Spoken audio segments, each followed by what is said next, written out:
Hey YouTube, Hester 781. So today might be a funeral day.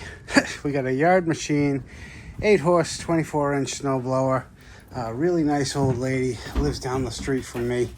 This has been sitting outside for the last few years, and she asked me if I could get it going again. And honestly, I'm sure we could as far as the motor, but I don't like putting good money into bad machines. And you look at that bucket. Can't tell. Yep, that's a crack. I think it's cracked on the other side too. I don't know. I don't want to put a nail in the coffin just yet. Both tires are flat, so let me get these juiced up. We'll get in the shop and give it a proper assessment.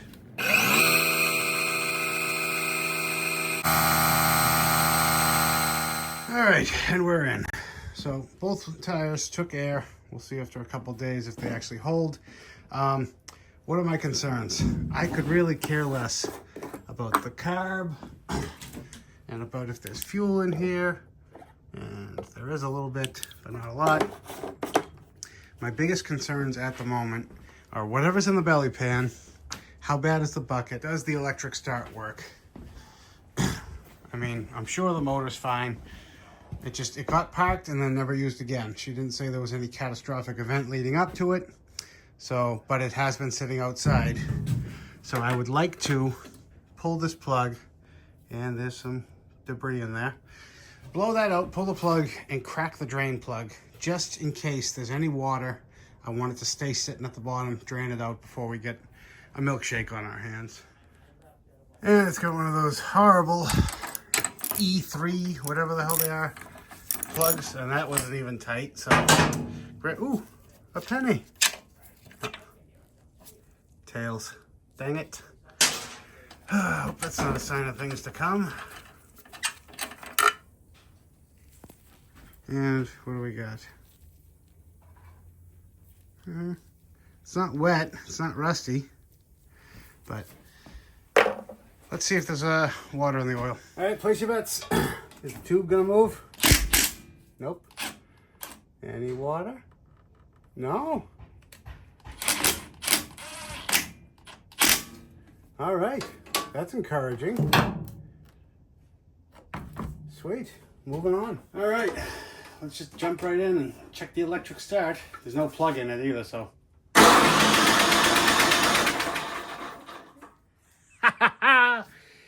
That was foolish.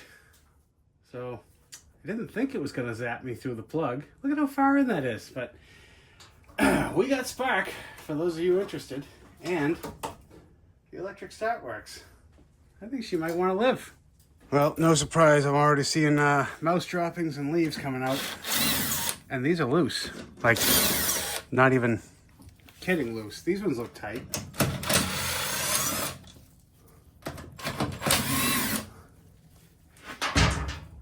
Alright. Oh boy. Oh, not the best, not the worst. Wow. God, it stinks.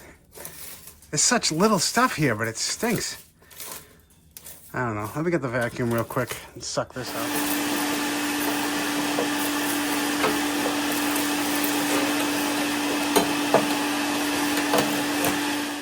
All right, so what do I see?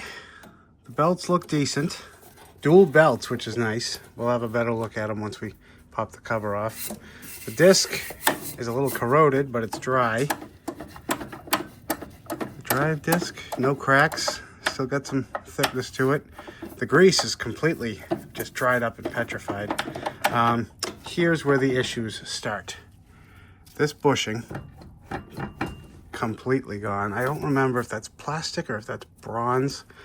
And the one over here, oops, sorry, just as bad. And what that's caused is premature wear on this gear. Not the worst, but obviously this wheel is free. And surprisingly, that one is too. So this might not be the worst repair. If that's the worst of the repairs, we're doing all right. Quick peek at the carburetor. It looks clean. cleanish, but obviously that does not have any indicator of what is inside. So, all right, we know what we need down here. I can't see the drive belt until I flip it over, but 2 bushings, and clean this up and lubricate it. Before we go any further, I kind of want to see, I want to hear it run. I mean, at this point, I'm pretty convinced that it will, but the world doesn't run on my assumptions. So, 1 screw in the front, 1 screw up here. Also interesting that this one does not have a dipstick. Just has a little, I don't know, fill plug. And yeah, I love these twin grips for these Phillips that never like to come out. You can use a Phillips once you get them cracked loose, but trying to crack them loose when they're rusted like that, especially sitting outside, you strip them out, then you use that, and then no one gets to use the Phillips part again. All right, pull the choke lever off. I think I can sneak this. All right, fine. Put a little cotter pin and washer. Let's sneak that right out of our way. Now you guys can see better too. Wow. Glad no one's home, huh? People never think about my safety. They expect me to think of my safety, and I can't commit to that. All right. Let me close the choke and blow this all out so we don't suck a bunch of crap in. Watch your ears.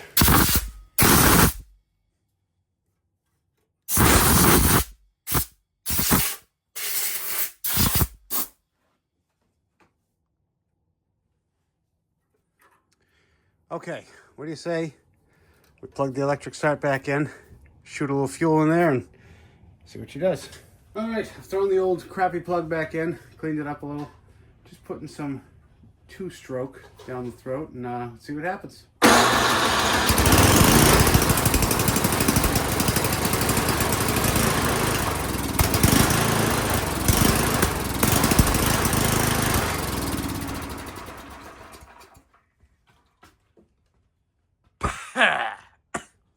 God, whew.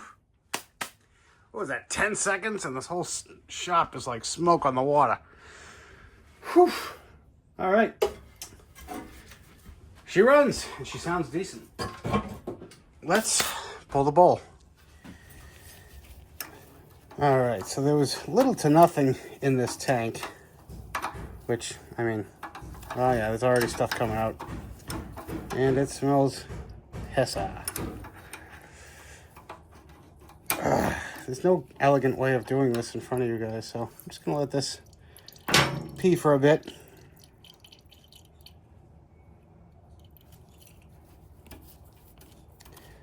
Oh, it's coming out gummy. Oh yeah. What does that look like? Stay Bill. #1 culprit. I bet you the inside of this bowl is going to be... Oh, never mind, I'm wrong. I was going to say, usually when the plug looks like that... Sorry, when the nut looks like that, the inside's all green with a film. Wow, that's solid. It's not solid, it's almost like caramel. Yeesh. Well, last but not least, let's just finish giving this thing the once over. Because that belt looks pooched. Yep, sure enough. The outer one always stretches. Let me show you guys what I'm looking at here. All right, I got the handle locked down. The inner one, like that's perfect right there. You see the outer one? It's just kind of, it's a feel thing, honestly. So it's hard to convey on the camera, but you can even see sitting flat here. This one doesn't move, and this one does. Will it blow snow? Yeah, probably. For how long? Who knows? And then you get into separating the machine. Give a feel to the auger. I felt that when it was released. Just I'm feeling for up and down play there to see if the auger bearing is gone. And it's not, but yeah, I mean, the list on this machine is growing. At the moment, I'd be willing to slap a weld on that bucket. But this carburetor, could it come back? Possibly. Well, she's off the lift. And she's buttoned back up, all back together. So, she does not want to put the time and effort and money into this blower. And honestly, I think she's making the right call here. Let me know what you guys think. You know, this blower does have some positives going for it. You know, the electric start works. That's pretty big. But, I mean, the rot situation, especially up here where the bucket needs to separate to do belts. The bucket's cracked. It's cracked on this side as well. I mean, this bucket's teetering on that level of, like, fix it or strip it, you know. We can only assume that the engine is good. We heard it run. But, you know, these Tecumsehs, they like to get they need valve jobs once they start getting older. The clearances get tight. And this does not, I don't have much history on how much use this has. So I'd hate to see her put a couple $100 into getting this thing running. And then all of a sudden, it breaks a weld or it breaks the bucket or... I mean, unfortunately, it just comes down to money. What would you guys do? Also keeping in mind that beautiful aluminum gear case. And those are not shear pins. That was another factor. So it's just there's too many variables for me to personally feel comfortable about giving her this back and saying, go tackle winter. I'll see you in the spring, you know. I don't know. Maybe I'm just being too picky. Maybe I'm just being too cautious. I like the machine. You know, it's not a bad machine. This is back when they were built, you know, pretty tough. The aluminum gear case, you know, with that bronze bushing, it is what it is. But a dual auger belt on something like this, it'll eat. So don't misunderstand me. I just don't know from a person who doesn't fix machines perspective whether this would be really worth it versus spending a couple $100 on a decent used machine that's not as rusty and not as old. So, unfortunately, this has turned into a bit of a flop of a video. And she's going to let me know what she wants to do with it. So, I guess the channel would be boring if they were all success stories, right? Right? Answer me. Well, anyway. All right, guys. Hopefully the next one's a little more interesting. Till then, catch you on the next one.